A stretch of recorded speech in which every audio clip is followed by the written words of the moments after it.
Soybean তেল নিয়ে যে বাজারে একটা খেলা চলছে, উপদেষ্টা সাহেবরা কি জানেন নাকি আপনারা ঘুমে আছেন?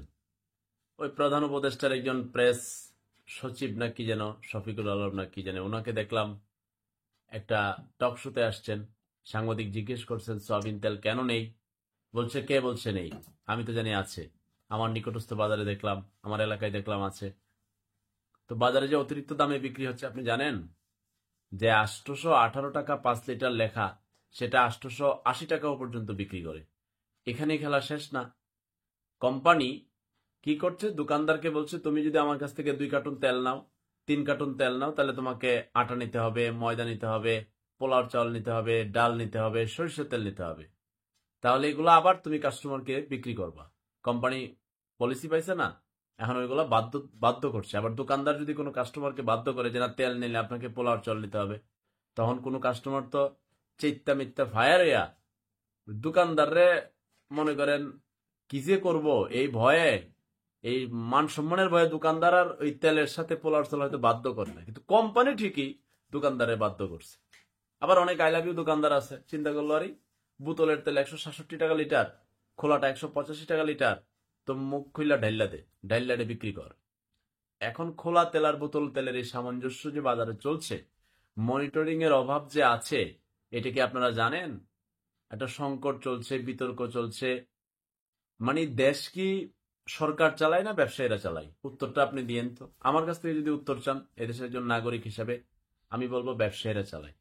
এই পর্যন্ত ব্যবসায়ীরা যেই পরিমাণ, ব্যবসায়ী বলতে ওরা ওই যে শিল্পপতিরা, এরা মনে করে আমরা সরকার, আমরাই দেশ চালাই, আমাদের মতো করে চলবে। মন চাইলে সয়াবিন তেলের দাম বাড়াই দেবো, মন চাইলে ডিজেলের দাম বাড়াই দেবো, মন চাইলে লবণের দাম বাড়াই দেবো, আটা ময়দা তেল চিনি আমরা করব, আমাদের হাতে দেশ। তাহলে সরকার কি? সরকারের ওই কখনো গণতান্ত্রিক ভাবে যাবে, কখনো কেয়ারটেকার যাবে, কিন্তু জনগণের ভাগ্যটা আগের জায়গায় থাকবে। ওরা এই মানে তেলের যে একটা ঝামেলা চলতেছে, ওরা কি জানে না? আসিফ নজরুল কি জানে না? মাননীয় প্রধান উপদেষ্টা কি বুঝে না?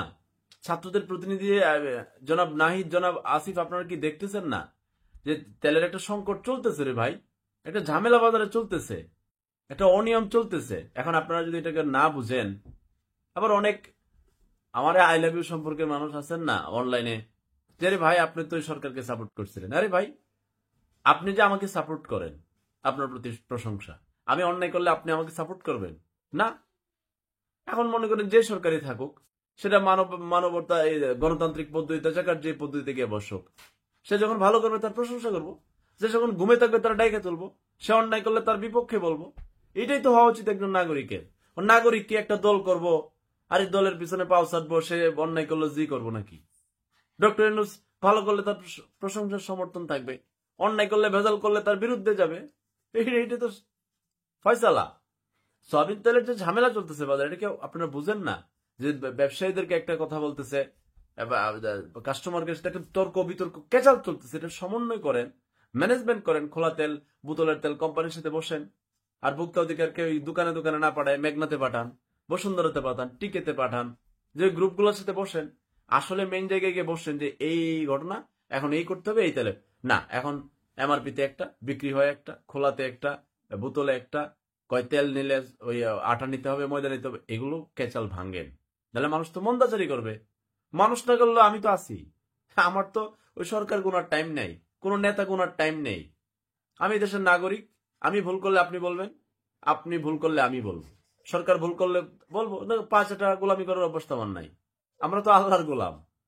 আমাদের তো মেরুদণ্ড বিক্রি করার জন্য বসে নেই যে না আমার তো বাংলাদেশে জন্ম নিচ্ছে, একটা দল করতে হবে, দলের নেতারে পা চড়তে হবে, টাইম নেই। এসব দলমল করার টাইম নেই। এদেশের নাগরিক, যতদিন এদেশের নাগরিক হয়ে থাকতে চাই, বাঁচতে চাই, জনগণকে সঠিক তথ্য দিতে চাই, দুর্নীতি মুক্ত থাকতে চাই, মুক্ত রাখতে চাই, চেষ্টা, বাকিটা মহান আল্লাহ পাকের ইচ্ছা। সবাই ভালো থাকুন, আল্লাহ হাফেজ।